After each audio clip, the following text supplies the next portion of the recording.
Il y a des gens, ils me donnent tout et n'importe quoi, hein. Ouais, c'est impressionnant, des fois, les gens, ils me donnent, je dis, mais ça, c'est totalement fonctionnel, tu peux en faire des trucs. Ah ouais, non, je m'en fous, toi, tu vas faire des trucs bien. Je suis presque un Emmaüs à moi seul, tu vois, c'est... Les gens, ils arrivent, ah, mais tiens, il y avait ça qui traînait, je sais pas quoi en faire, prends-le. Genre,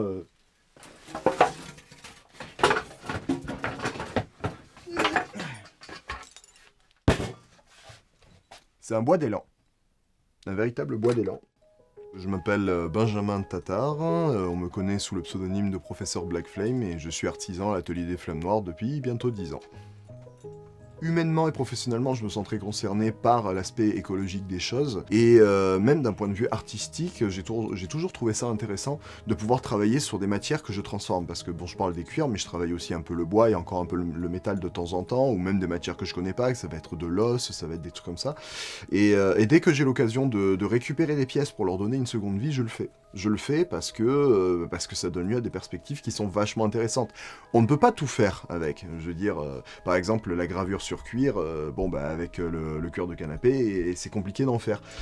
Donc il faut vraiment des cuirs plus spécifiques. Mais j'apprécie énormément le fait que justement un cuir ait vécu, qu'il ait été patiné, qu'il ait été froissé, tordu, déchiré. Et à partir de là, ça lui donne une âme, presque j'ai envie de dire, ça lui donne une esthétique qui est propre qu'à lui-même, parce que je veux dire, on peut pas, enfin, on pourrait faire semblant de refaire de l'aspect froissé, etc., mais ce serait pas pareil. Là, c'est le temps qui a laissé son empreinte.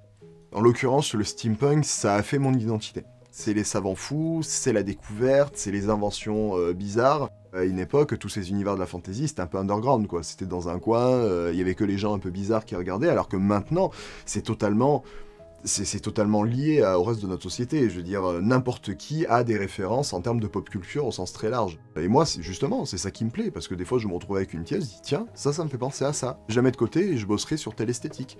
Et ainsi de suite.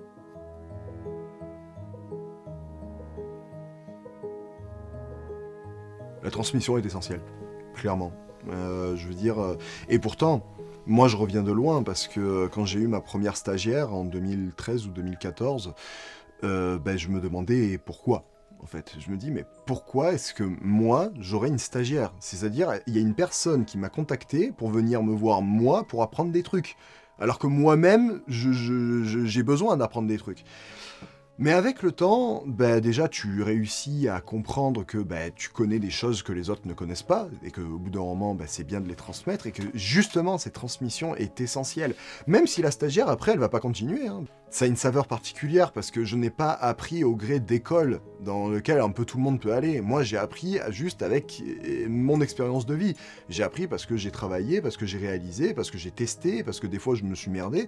Je veux dire, au bout d'un moment, j'ai appris comme ça, et j'ai fini par transmettre. Ça rejoint du coup le côté artisan, c'est qu'au-delà de l'aspect professionnel, il y aura toujours l'aspect humain, et que je pense qu'on y trouvera toujours un compte en faisant un équilibre entre les deux, et c'est là où cette transmission prend l'essentiel de sa richesse.